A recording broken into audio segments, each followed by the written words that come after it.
Coucou les petits loups!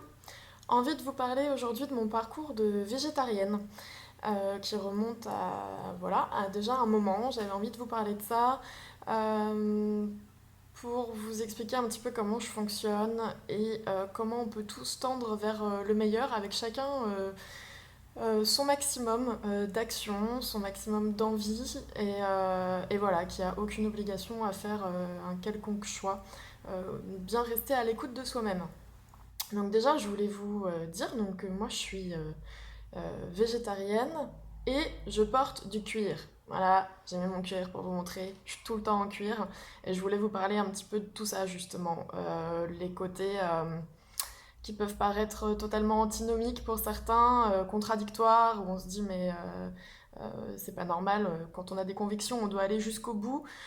Justement, je voulais vous parler de tout ça pour qu'on apprenne à se foutre la paix. Je vais quand même enlever mon cuir parce que j'ai chaud, je suis dans la maison, il fait chaud. Et puis bon, s'il y a des véganes qui regardent, je voudrais pas qu'ils fassent une crise cardiaque. Je vous aime les véganes, c'est une blague, ok. Donc moi, j'ai commencé à être végétarienne à l'âge de 13 ans. Donc j'ai 32 ans aujourd'hui. Je suis pas née, mais j'ai grandi à la campagne. Chez mes parents, j'étais dans une grande longère dans la campagne à côté d'Angers avec 14 hectares de terrain. Et pour ne pas tondre 14 hectares de terrain, mes parents louaient une partie des champs aux agriculteurs du coin qui étaient adeptes de l'épandage, hein, notamment de produits bien pourris. Et le reste, je crois qu'on avait dû garder 7 ou 8 hectares, je sais plus exactement, sur lesquels on n'avait pas envie de tondre, hein, parce qu'il faut les tondre quand même. Donc on avait plein d'animaux dans les champs. On avait des ânes nains, des chevaux nains, des lamas nains, on a failli avoir un kangourou une fois, mais on l'a pas eu, des moutons nains, donc chèvres naines, on a les ânes, je l'ai déjà dit, on a eu le plus petit âne d'Europe, tout petit, la taille d'un chien, trop mignon, on a eu un renard apprivoisé, des perroquets, des chats et des chiens, comme s'il en pleuvait. Donc on a eu pas mal d'animaux, des poules aussi pendant quelques temps, mais pas longtemps, parce que les renards les mangeaient. Donc j'ai vraiment grandi dans cette énergie-là avec les animaux.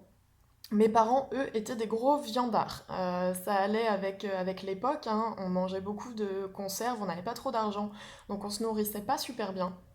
Des conserves, des produits à bas prix, de la charcuterie, de la viande à quasi tous les repas. Et ils pensaient bien faire, hein, puisque à l'époque on nous disait qu'il fallait manger de la viande ou du poisson à chaque repas, que c'était comme ça pour avoir les bonnes protéines, tout. Donc je n'en veux pas à mes parents, hein, c'est pas de leur faute. Info en passant comme ça, ils sont décédés tous les deux de cancer de l'appareil intestinal, l'appareil digestif.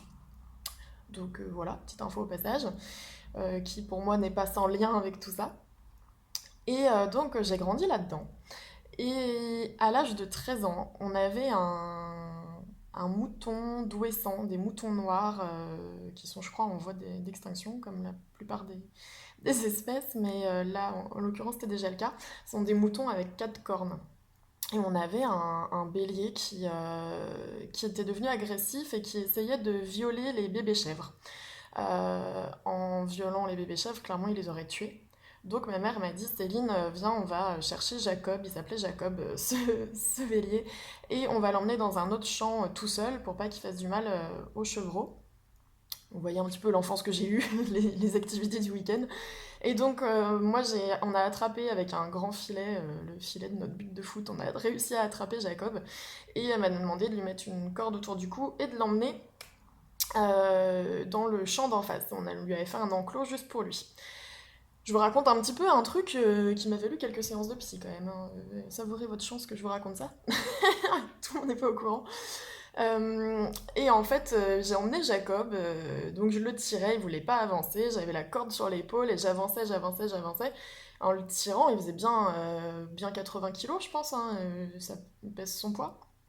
Et moi, je devais en faire 35.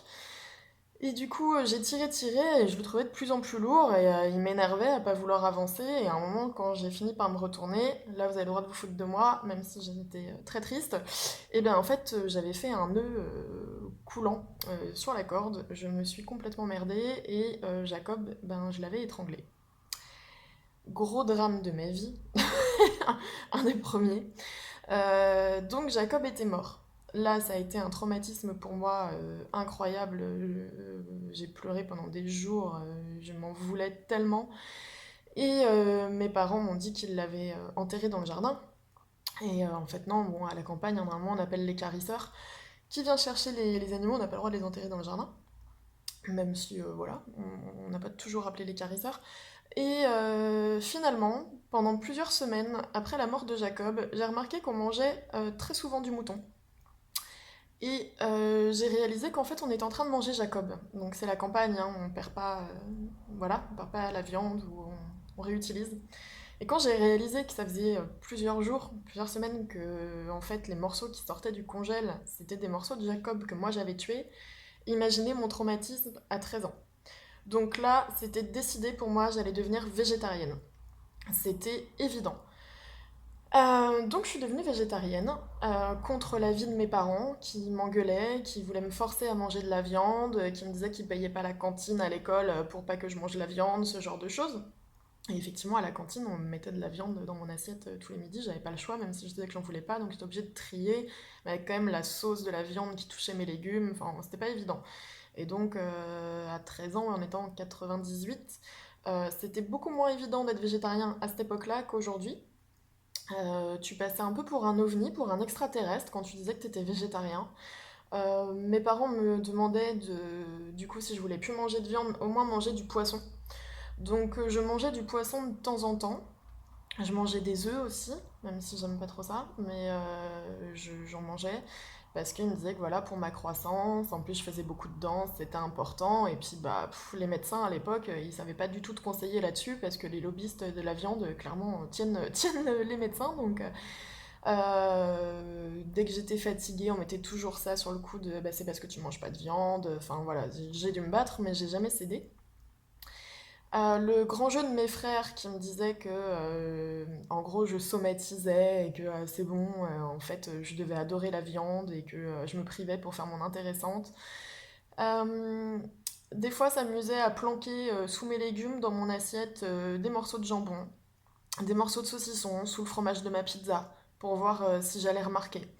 Moi, c'était automatique, je vomissais dans mon assiette. Mon palais avait la saveur de la viande, je rejetais tout de suite, je recrachais, c'était physique. Et après, j'étais mal et je pleurais et je leur en voulais énormément. Je trouvais ça vraiment, vraiment pas cool comme blague. J'ai des amis qui m'ont fait ça aussi, des amis de collège et de lycée qui, ouais, dans mes sandwichs, me planquaient un bout de jambon. Ou des fois, il y en a deux qui me tenaient, on me forçait à avaler un bout de jambon pour, je sais pas, c'était un jeu pour eux, c'était d'une violence inouïe pour moi. Et donc, je n'ai pas mangé de viande, très peu de poisson, genre une fois tous les 2 mois, ou même pas, quand j'étais invitée surtout, donc de mes 13 ans à mes 21 ans. Donc c'était compliqué, hein, vraiment pour se nourrir. Aujourd'hui, vous pouvez aller à McDo, vous avez des sandwichs végétariens. À l'époque, clairement pas. Donc j'étais un peu abonnée au panini 3 fromages dans les kebabs et voilà, ou manger juste des frites ou voilà. C'était un peu ça mon truc. Manger les légumes, des pâtes toute seule, enfin bon, c'était pas super. Et ensuite, à 21 ans, je suis tombée enceinte de ma fille. Et là, donc, bah, j'étais toute jeune, j'avais pas beaucoup d'adultes pour me conseiller, pour être auprès de moi. J'ai un peu vécu ma grossesse toute seule. Et c'était pas évident parce que j'essayais de faire les choses au mieux. Forcément, quand on est enceinte, on a envie de faire au mieux pour son enfant. Et les médecins m'ont vraiment mis une pression incroyable. Tous les médecins que je voyais, quand je leur disais que j'étais végétarienne, clairement, ils me traitaient de mauvaise mère, quoi, d'inconsciente, d'égoïste, tout ce que vous voulez, en disant que mon enfant allait être mal formé, manquer de certaines choses, le développement de son cerveau, de ses os, tout ça est en fait une énorme connerie. Sauf que moi, donc c'était il y a 10 ans, 11 ans, j'étais pas assez renseignée sur tout ça. Je connaissais très très peu de végétariens. C'était assez rare et du coup j'ai cédé à la pression parce que j'en pleurais, hein. Mais je me suis dit non, je peux pas faire du mal à mon enfant, donc je vais les écouter, je vais remanger de la viande. Ça a été très très dur de recommencer à manger de la viande. Euh, Au début, j'ai essayé avec, vous savez, les cordons bleus. Truc où c'est de la viande dégueulasse dedans. Mais du coup, je sentais pas trop le goût du jambon qui était à l'intérieur. J'avais l'impression de faire un effort et ça allait, mais je pleurais. C'était hyper difficile. Vraiment un effort pour moi de faire ça. Et puis finalement, j'ai recommencé à... Mon conjoint de l'époque, le père de mes enfants, allait chez le boucher m'acheter de la bonne viande pour que j'amène de la bonne viande à ma fille. Et vraiment, ça a été difficile. J'ai mis plusieurs semaines à réussir à en manger. Vraiment. Et puis tout d'un coup, je me suis rendu compte qu'en fait, il me ramenait de la copa, de la viande de grison, ce genre de choses. Et j'ai adoré ça. Donc là, les véganes ou les végétariens, vous allez me détester, mais je vous dis mon parcours, hein. Et je me suis rendu compte que j'adorais ça. J'adorais la viande, j'adorais la charcuterie, le foie gras. Genre, outrage ultime à mes valeurs. Le foie gras, j'adorais ça. Mais vraiment, mais c'est un délice. Et, et du coup, je me suis remise à manger de la viande, mais à en manger tous les jours, quoi. Tout le temps. J'adorais ça, j'adorais ça, j'adorais ça. C'était vraiment un pur bonheur. Du coup, j'en ai mangé de mes 21 ans jusqu'à mes 24 ans, 25 ans. J'ai remangé de la viande et avec vraiment grand plaisir. J'avais encore mes réflexes de végétarienne, c'est-à-dire que j'en mangeais pas, c'était pas tout le temps, j'avais même pas le réflexe d'en acheter, mais quand il y en avait, par contre, j'en mangeais. Et puis après ça, j'ai revu le film Cospiracy. Je sais pas si vous l'avez déjà vu, je vous mettrai le lien dans les commentaires sous la vidéo. Ce film qui parle d'écologie, en fait, explique que, en gros, le film, c'est un docu, hein, c'est le gars, il fait du vélo, il trie ses déchets, il essaye de tout faire bien, prendre des mini-douches de quelques minutes, de pas laisser couler l'eau pendant qu'il se savonne, enfin ce genre de choses. Il fait plein d'efforts pour être écolo, mais il mange de la viande.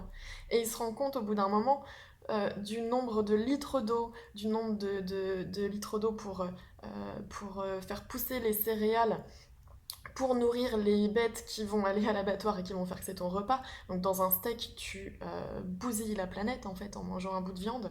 Et là, il se rend compte qu'il peut pas se dire écolo tant qu'il mange de la viande. Et donc ce film est absolument passionnant, il vous retourne le cerveau. Et là, à ce moment-là, j'ai à nouveau prise de conscience où je me suis dit, mais mince, mais oui, mais ça c'est moi, c'est mes convictions, clairement, je veux revenir à ça. Et donc j'ai arrêté la viande du jour au lendemain, sans aucun souci en ayant conscience que j'adore ça, j'adore le goût que ça a, j'adore les merguez, enfin j'adore plein de trucs. Mais que non en fait, non, je peux pas faire passer mes petites envies égoïstes contre la planète en fait, la sauvegarde de la planète. Pour moi, c'était devenu vraiment plus important que moi, de voir plus global. Donc au début, le temps que mes amis, que ma famille soient à nouveau avertis que j'étais redevenue végétarienne, cette fois par contre plus de poisson non plus, quasiment jamais d'œufs, à part dans les plats, par exemple si je fais des crêpes ou ce genre de choses, mais pas des œufs durs ou des omelettes, enfin vraiment pas sous la forme de l'œuf, ça j'y arrive pas. Et du coup, donc les amis, quand j'arrivais chez des amis, que j'étais invitée et qu'ils avaient préparé de la viande, et ben dans ces cas-là, je la mangeais. Donc ça arrivait rarement, une fois par mois, tous les 2 mois. Ça s'est très vite espacé, ça a duré même pas 3 4 mois. Et après, ils ont compris que non, je mangerais que les légumes, c'était pas possible. Mais ça m'a fait réfléchir sur vraiment le fond du truc. Pourquoi je pouvais accepter de manger de la viande chez des amis, mais pas chez moi, et que moi j'en achetais pas. Je me suis rendu compte que c'était vraiment pour moi mon moyen ma manière de consommer qui était importante. C'est-à-dire que si mes amis ont acheté de la viande, qu'on la mange à 5 ou à 8, parce qu'il y a des invités, cette viande de toute façon ils l'ont achetée. Donc ça changeait rien. Par contre, euh, si moi je fais l'effort de ne pas acheter de viande, c'est de la demande en moins et du coup ils vont moins fournir. Vous voyez, l'offre et la demande. Je suis devenue assez extrémiste, entre guillemets, sur certains trucs qui me tiennent à cœur. Moi, par exemple, le thon. Jamais de la vie je mange du thon parce que je suis totalement contre la surpêche, donc il n'y a pas que le thon hein, dans la surpêche. Mais pour moi c'est inadmissible et les gens savent qu'ils viennent pas chez moi avec une boîte de thon. Là-dessus je suis hyper chiante, où je vais les laisser manger, mais en leur faisant une petite leçon sur la surpêche et sur bah, justement le fait que bah, chaque acte de consommation a des conséquences. Moi, je fais partie des gens qui planquent les boîtes de thon dans les supermarchés pour empêcher les ventes. Ça, c'était une action de Sea Shepherd de Greenpeace, je sais plus qui avait lancé ça à un moment, ça m'avait plu, donc je continue. Voilà, comme ça fait un peu moins de consommation, qui vont moins aller pêcher après s'il y a moins de gens qui en achètent. J'ai l'impression d'agir à mon niveau. Euh, mais de temps en temps, depuis 2 ans, donc là j'ai 32 ans, euh, je me suis détendue sur le fait que si à un moment donné dans l'année, j'ai envie d'un morceau de viande ou j'ai envie d'un morceau de poisson, je vais le manger, si vraiment ça me fait envie. Et je me suis rendu compte que c'était super difficile, en tant que végétarienne, de temps en temps céder à cette envie-là. Pas vis-à-vis de moi, parce que je suis au clair avec ma conscience, avec mes convictions, avec mes idées, mais les gens autour. C'est-à-dire qu'à partir du moment où tu fais l'effort de faire un pas vers quelque chose qui est meilleur pour tous, et pour toi, pour ta santé, mais et pour la planète, on te demande d'être jusque-boutiste. C'est-à-dire que les gens qui font rien, qui achètent du coca, du Nutella, de l'huile de palme, qui vont au McDo, qui en ont juste rien à foutre, qui font voilà, leur petit plaisir en avant et qui n'ont pas du tout de conscience globale, ça va être ceux qui vont te critiquer le plus, alors que toi, tu les laisses faire, en fait. Tu es pas du tout raccord avec ce qu'ils font, mais tu les laisses faire, tu leur dis rien. Euh, mais ils se sentent attaqués quand tu dis que toi, t'es végétarienne, et que toi, tu vas pas manger de Nutella, parce qu'il y a de l'huile de palme, que du coup, ça cautionnerait la déforestation, les meurtres des orang-outans, et voilà. Et là, tu leur dis ça, mais ça te regarde toi, et ça les met mal à l'aise, eux, et du coup, ils t'attaquent. Et donc, souvent, on m'attaque sur le fait que je porte des cuirs. Et effectivement, j'ai plein de perfecto, enfin plein, j'en ai 4, que j'adore. Le premier, on me l'a offert. Après, j'en ai trouvé d'occasion. Et moi, c'est ma carapace, mon cuir. Je suis pas prête à m'en séparer pour le moment. Et pourtant, je mange pas de viande. Donc, il y a des gens, quand tu leur dis que tu es végétarienne depuis des années, mais que de temps en temps, donc de temps en temps c'est une fois dans l'année ou une fois tous les 2 ans, hein, c'est, enfin pour ma part, hein, que je vais manger un bout de viande ou un bout de poisson, parce que ça me fait très envie, que ça peut être un poisson qui a été pêché par un ami, ça va pas être un truc qui vient de la surpêche, hein, je vous rassure. Ça peut être un ami qui a élevé des canards avec amour et puis qui en a tué un et qui va me préparer un super repas, et là je vais faire honneur bah, à ce qu'a fait mon ami et aussi à l'animal qui a été tué. Par contre, j'en vois toujours dans la lumière l'animal que je mange dans ces cas-là, même si les animaux trouvent la lumière tout seuls, je les envoie quand même. Euh, et dans ces cas-là, ces gens-là, dès que tu dis que de temps en temps tu fais un écart, vont te traiter de flexitarien. C'est le nouveau terme maintenant. Ah non, mais t'es pas végétarienne, t'es flexitarienne. Et puis ça les rassure. Ils te mettent dans une case qu'ils comprennent, donc ça les rassure. Moi, je leur dis non, enfin, si tu veux, si ça te fait plaisir, mets-moi dans la case flexitarienne. Mais non, moi, je suis végétarienne en moi, en fait.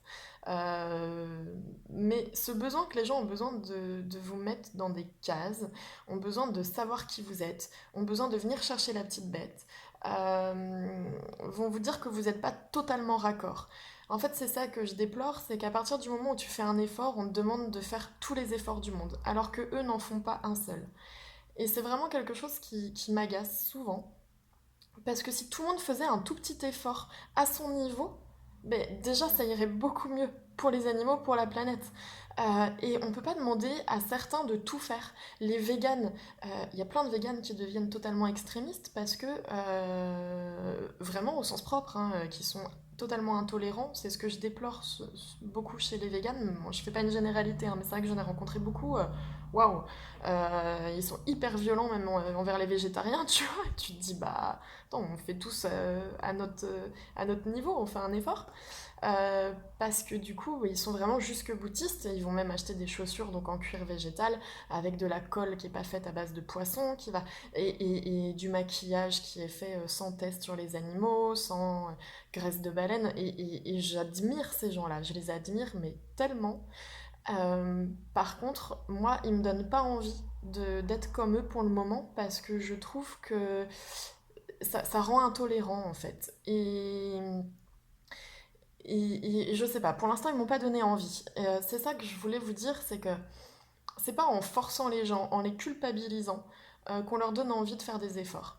Faut essayer de les comprendre et juste les amener vers le meilleur pour tout le monde et pour eux. Il y a des gens qui sont persuadés qu'ils ne peuvent pas vivre sans manger de la viande tous les jours, sinon ils vont être malades, qu'ils vont être fatigués, que ça va pas être possible. Et ces gens-là, tant que c'est ancré dans leur tête, on peut pas leur demander de changer et on peut pas les traiter d'égoïstes ou de... on peut juste les inviter à dire tiens, bah, peut-être tu peux prendre une plus petite portion ou manger qu'une seule fois par jour au lieu de 2 fois par jour de la viande, ou en tout cas acheter de la bonne viande. Voilà, chacun doit faire ses efforts à son niveau et on n'a pas à juger. Euh, Après, aujourd'hui, j'estime qu'on est suffisamment au courant de ce qui est bon ou pas bon pour la planète. Après, on peut choisir, en connaissance de cause, d'en avoir rien à faire. Mais je préfère les gens qui me disent j'en ai rien à faire de la planète, je m'en fous. Et qui font du coup bah, ce qu'ils veulent et souvent un peu n'importe quoi. Et c'est pas bon pour leur corps non plus, hein. Que des gens qui vont faire semblant pour se faire bien voir, mais en fait, il n'y a rien derrière quand tu grattes. Enfin, soyez honnête avec vous-même. Vous avez le droit d'aimer la viande, vous avez le droit de ne pas aimer, mais on ne force pas les autres à pas en manger. Euh, Moi, je sais que je m'étais un peu battue quand je travaillais à la banque. Ils ramenaient souvent du Nutella avec des crêpes, enfin voilà, sur le plateau, ils ramenaient à manger et souvent ils ramenaient du Nutella. Et moi, je leur disais, mais moi, je mange pas de Nutella parce que du coup, il y a de l'huile de palme et je leur expliquais ce qui me convenait pas là-dedans. Et ils en avaient tous rien à faire en me disant, ouais, mais quand même, c'est trop bon, Céline, tu passes à côté d'un truc. Je leur disais, oui, effectivement, c'est bon au goût, mais je sais que c'est pas bon pour mon corps et c'est pas bon pour la planète. Donc moi, ça suffit à me faire passer l'envie, en fait. En plus, ça coûte cher. Et j'ai fini, au bout de quelques mois, à leur parler d'orang-outan et de déforestation en faisant totalement chou blanc. Je leur ai juste dit, parce que ça j'avais appris ça en cours de naturopathie, que l'huile de palme, c'est la seule huile que ton corps n'est pas capable de transformer, n'est pas capable de transformer en énergie. Du coup, ton corps, il sait pas quoi en faire, et donc il la stocke. Donc après, les filles, ça vous fait des capitons dans les fesses, dans le ventre, et à moins de faire une liposuction, même avec du sport, vous pourrez pas l'enlever. Et à partir du moment où j'ai dit ça à mes collègues, là, leurs yeux ont eu un éclair de «Ah bon? T'es sûre?» Et j'ai dit «Oui, oui, je suis sûre.» Et à ce moment-là, elles ont arrêté l'huile de palme. Et elles se sont mis à acheter d'autres marques de pâte à tartiner bio, sans huile de palme pour la plupart. Et je me souviens d'une fois, une collègue qui avait ramené des crêpes et du coup un pot de pâte à tartiner bio sur le plateau et elle était, je savais, c'est quelqu'un qui mange au McDo, boit du Coca tous les jours, des Kinder, enfin tout, qui a une manière de consommer très, très éloignée de la mienne. Et là je savais que ça avait été un effort pour elle d'aller acheter cette pâte à tartiner bio. Et elle m'avait envoyé un mail en disant t'as vu Céline ce que j'ai ramené en étant très fière. Et je me suis dit waouh c'est super parce qu'en plus elle est contente de le faire. Enfin, et elle avait envie voilà, que je reconnaisse cet effort. Ce que j'ai fait, sauf que je suis allée voir la composition de la pâte à tartiner, elle était remplie d'huile de palme. Et donc là, j'étais désolée pour elle, mais j'ai dû lui expliquer que du coup, c'était pas le fait que ce soit bio ou pas bio, même si forcément c'est mieux si c'est bio, mais là, il fallait regarder la composition et qu'on était encore sur de l'huile de palme, donc il y avait encore le même souci. Et là, j'ai vu ses yeux qui se disaient, mais ah, c'est trop compliqué en fait, c'est trop compliqué, il y a trop de choses à savoir. Et dans ces moments-là, si on est trop virulent ou trop extrémiste, on perd les gens. On les perd en route et ils ont plus envie de faire d'efforts parce que c'est compliqué. Et qu'en plus, bah, en bout de rayon ou en promo ou en gros, bah, c'est toujours le Nutella, les trucs les plus merdiques pour la planète et pour notre corps sont toujours voilà, ceux que tu vois le plus au supermarché et les trucs plus sains sont plus cachés. Donc c'est plus un effort effectivement. Après c'est juste une habitude à prendre. Mais voilà, je voulais vous parler de tout ça parce que ça me semble vraiment important de vous écouter, de vous faire confiance et de pas vous auto-flageller et de pas flageller les autres. Euh, je sais que j'ai une amie végane, super, ouais, à fond, à fond, à fond sur tout ce qu'elle fait. Et l'autre fois, elle avait des fringues avec de la fourrure dessus. Et je me dis, bah, comment ça se fait, t'as de la fourrure dessus? Et elle me dit, oui, mais c'est de la fausse. Et là, je me suis dit, ben, moi, je porterais pas de fausse fourrure, par exemple. Parce que, parce que c'est l'égrégore de la fourrure, quand même, pour moi, c'est l'égrégore de l'animal mort, même si je mets des cuirs. Hein. Alors, moi, je fais une totale dissociation cuir et fourrure. Je sais pas pourquoi, c'est comme ça dans ma tête. Ça évoluera avec le temps. Peut-être qu'un jour, je pourrai jamais remettre du cuir. Et certainement, je pense que je tendrai vers ça. Pour le moment, c'est pas le cas. Donc voilà, je me souviens quand je vendais des fringues dans un magasin à Koukaï à Nantes, on vendait de la fourrure et des cuirs. Et il y a une petite nana qui est venue et qui voulait s'acheter un cuir. Et puis finalement, elle n'a pas pu parce que elle n'y arrivait pas. Il lui donnait très envie ce cuir, mais ouais, éthiquement, elle n'y arrivait pas. Et on a eu une super discussion là-dessus. Parce que je disais que ses chaussures étaient en cuir, son sac à main était en cuir. Du coup, voilà, on essayait d'aller jusqu'au bout de la réflexion. Et moi, j'avais l'innocence à ce moment-là de croire que le cuir venait des vaches qu'on mange. Et je lui avais dit, ben moi, je mange pas de viande, mais du coup, je me dis que la vache, elle n'a pas été utilisée, elle n'a pas été mangée pour rien. Au lieu de jeter sa peau à la poubelle, on en fait des vêtements et du coup, je les porte. Donc, en gros, j'ai l'impression de faire un hommage à la vache pour vous dire un peu hein, les trucs bizarres qui passent dans la tête. Euh, et là, elle m'a arrêté tout de suite en me disant, mais pas du tout, Céline, il y a des vaches pour la peau et des vaches pour la viande, et les vaches pour la peau, on les mange pas. C'est la viande qui part à la poubelle. Et là, désillusion totale dans ma tête. Mon Dieu, j'avais l'impression d'être une meurtrière avec mon cuir sur le dos et tout ce que j'avais en cuir chez moi, mes chaussures et tout. Et donc là, j'ai changé ma manière de consommer parce que j'aime toujours porter du cuir, mais par contre, j'achète toujours d'occasion. J'achète quasiment tout d'occasion. Ça commence à faire longtemps. Je crois qu'il y a 2 ans, j'ai acheté un jean neuf, deux jeans neufs. Mais ça faisait aussi des années que je n'avais pas acheté de neuf. J'achète que de l'occasion. Donc je vais beaucoup à Emmaüs, dans les vides-greniers, dans les vides-dressing, parce que je pense qu'il y a déjà suffisamment sur Terre de fabriquer pour des générations et des générations. Et du coup, quand j'achète du cuir d'occasion, j'ai l'impression de donner encore une autre vie à la vache en fait. Bon, voilà, je vous dis mon cheminement de pensée. On n'aura pas tous les mêmes hein, là-dessus. Il n'y a pas de problème pour discuter en commentaire là-dessus, hein, sans virulence s'il vous plaît. On est tous là où on en est sur notre chemin. Et, euh, et je vendais du coup de la fourrure à Koukaï. Et ça, c'était pas possible pour moi. C'était pas possible de vendre de la fourrure parce qu'en plus, les fourrures et les cuirs, ils étaient. Donc je dis Koukaï, mais c'est pareil dans plein d'autres magasins. C'était fabriqué au Bangladesh dans des conditions déplorables. On vendait ça 10 fois le prix. Enfin, tout ça, ça me. Voilà, j'avais un peu de mal à faire ce taf. Et du coup, je me suis mis en tête de pourrir les ventes de cuir et de fourrure, surtout de fourrure. Comme ça, je me disais, si on n'en vend plus, bah, ils vont arrêter d'en fabriquer. Donc voilà, autant vous dire que mon chef m'adorait. Et du coup, une fois, j'ai une dame qui voulait acheter un manteau de fourrure et elle avait clairement les moyens hein, de se l'offrir. Elle devait en avoir plein chez elle déjà, tout un zoo. Et, euh, et en fait, je lui ai dit la fabrication, les lapins dépecés encore vivants, jetés à la poubelle. Je lui ai montré les coutures, du coup le nombre de lapins que ça faisait, qu'on sentait les coutures à travers la doublure. Enfin, je lui ai expliqué tout ça et la dame s'est mise à pleurer et est partie. Et je pense qu'elle a jamais racheté de fourrure de sa vie. Je me suis fait détruire par mon chef, qui attendait qu'une chose, c'était de me virer. Parce que je pourrissais le truc, mais moi, toutes les clientes qui arrivaient en fourrure, je leur parlais pas en fait. C'était pas possible. Je pouvais pas. Je savais que j'allais être méchante à ce moment-là, du coup, je préférais ne pas leur parler. Et une fois, il y a une association qui est venue devant le magasin.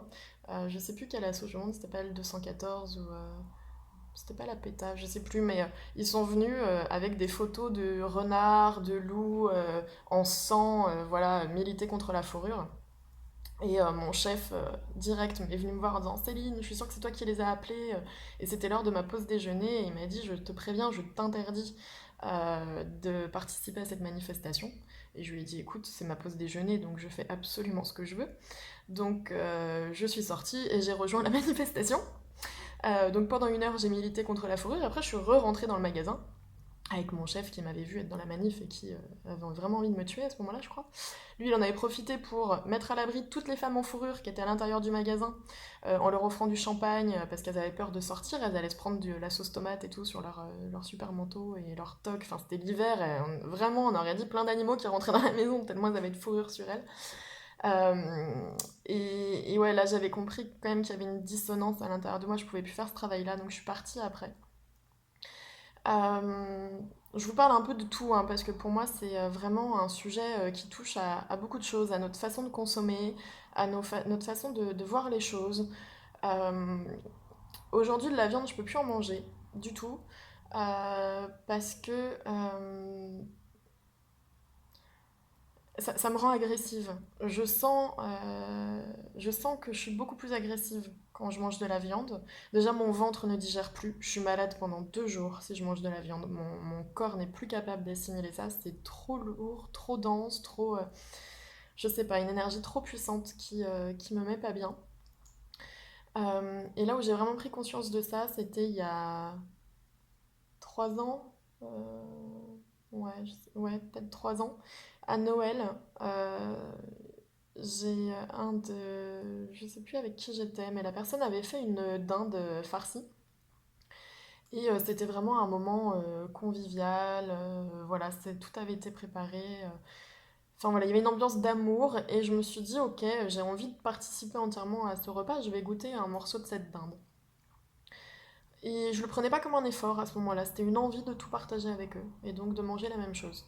Euh, j'ai mangé un tout petit bout. Et à ce moment-là, j'ai vu l'image d'un veau qui pleure et qui souffrait. Et je suis partie en courant pour aller vomir avec mes enfants qui m'ont dit qu'est-ce qui se passe maman. J'ai dit ah rien, tout va bien. Mais ils savent très bien mes enfants ce qui se passe. Et je suis allée vomir et je pleurais. J'avais une tristesse en moi incroyable. Mais juste je comprenais pas pourquoi j'avais vu un veau pleurer alors que j'étais en train de manger de la dinde. Euh, et en fait, j'ai regardé, c'était une dinde qui avait été achetée avec la farce déjà toute faite. Et quand j'ai regardé la composition de la farce, il y avait du cochon, il y avait de la dinde, il y avait, je crois, du canard mélangé à du veau, quoi. Enfin, c'était, mon Dieu, un génocide dans cette dinde. Et là, ça a été la dernière fois où je me suis dit, ben non, mais c'est plus possible, en fait. Mon corps, mon esprit, enfin, énergétiquement, je ne peux plus manger ça, c'est pas possible. Voilà, c'est un peu mes expériences sur bah, le fait d'être végétarien. Peut-être qu'un jour je deviendrai végane. Pour l'instant, je suis pas prête. Je fais à mon niveau, avec mes envies, mes besoins. Et je vous invite à tous en faire autant. Si pour vous, enlever la viande 1 fois par semaine, c'est déjà un effort, bah, c'est déjà super cool de le faire. Et puis sinon, c'est pas grave, ça viendra. Euh, Ça sert à rien de se faire du mal, de se forcer. On peut pas convaincre aussi les générations d'avant, les générations de mes parents, de mes grands-parents. Pour eux, manger de la viande, c'était, enfin surtout ceux qui ont connu la guerre, les grands-parents. Je veux dire, c'est important, ils sont hyper heureux de pouvoir manger de la viande. Et enfin voilà, il faut remettre tout dans son contexte et la vie des gens, c'est important. Même si on sait que là, il est important qu'on se réveille. Et voilà, c'était un partage un peu long sur tout ça. Je serais ravie de vous faire un direct pour qu'on échange là-dessus. Voilà, je sais pas si j'ai oublié de vous dire des choses. Juste pour vous dire, moi par exemple, chez moi, donc il n'y a jamais de viande ni de poisson. Donc mes enfants, je les ai 1 semaine sur 2, ne mangent jamais de viande ni de poisson chez moi. C'est pas interdit, c'est-à-dire que si j'ai des amis qui débarquent chez moi, ou même j'ai un colocataire, des fois ils s'achètent du saucisson, ils les mangent et en proposent à mes enfants.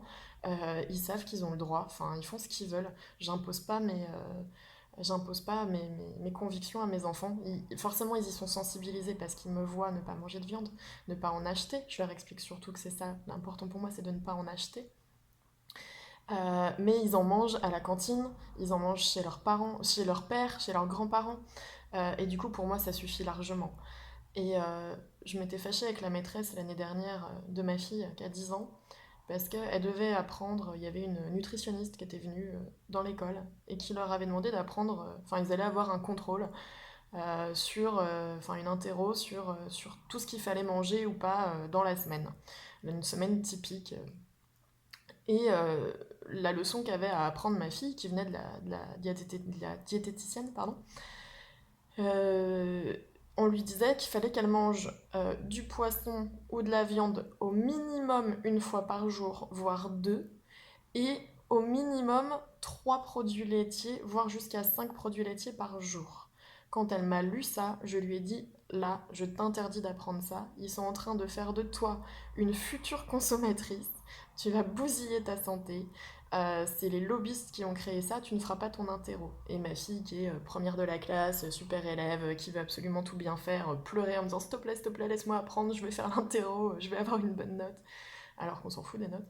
Mais j'avais eu une discussion avec la maîtresse là-dessus et la maîtresse m'avait dit bah oui mais c'est le programme, en fait c'est le programme, on n'a pas le choix, on est obligé, on peut pas faire autrement, même si elle était d'accord et je lui ai dit non mais enfin, ce serait marqué une ou deux fois par semaine de la viande ou du poisson encore je pourrais peut-être tolérer mais là c'est tellement aberrant et mais bon c'était pas une super maîtresse et du coup je lui avais dit que moi voilà ma fille je voulais même pas qu'elle soit notée sur cet interro parce que je lui avais interdit d'apprendre et bon finalement ma fille avait appris en cachette et a eu une super note mais mais c'est juste, voilà, il y a plein de choses à faire, mais il faut y aller avec bienveillance, sans jugement. On peut faire avancer les gens, leur faire prendre conscience de choses, mais ne soyons pas brutaux. Et c'est pour ça, les véganes, soyez cool, s'il vous plaît. Je suis entièrement d'accord avec vous et je vous respecte énormément parce que pour l'instant, moi, je suis pas capable d'être à votre niveau si on doit parler de niveau. Même si j'ai la prise de conscience et que je suis consciente des choses. J'en suis pas là, j'y serai peut-être un jour, mais donnez-moi envie d'aller jusque-là. Ne me culpabilisez pas, s'il vous plaît. Comme moi, je veux pas culpabiliser les gens qui font pas comme moi. Euh, voilà. C'est une vidéo un peu longue, mais c'est parce que c'est un sujet que j'avais vraiment envie d'aborder avec vous depuis longtemps. Sachant que c'est certainement une vidéo qui va amener des commentaires peut-être virulents ou pas, j'en sais rien. Je suis prête à les recevoir. Ça n'a pas toujours été le cas, du coup, bah, là maintenant je suis prête à les recevoir parce que je suis totalement en paix avec moi-même. Donc appelez-moi la végétarienne, la flexitarienne, la faux cul, tout ce que vous voulez. Moi je vous ai dit, hein, je suis clairement pas parfaite. J'ai des convictions qui sont les miennes.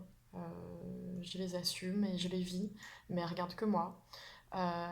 Mais c'est juste, voilà, on peut tous être acteurs du changement, du meilleur, voilà, pour la planète et pour tout le monde. Chacun à son niveau et ne sous-estimez pas chaque petit pas que vous faites. Et ne vous culpabilisez pas, s'il vous plaît. Voilà, je vous aime fort, je vous embrasse. Merci à ceux qui auront eu le courage de regarder cette vidéo jusqu'au bout. Et bon appétit. Des bisous.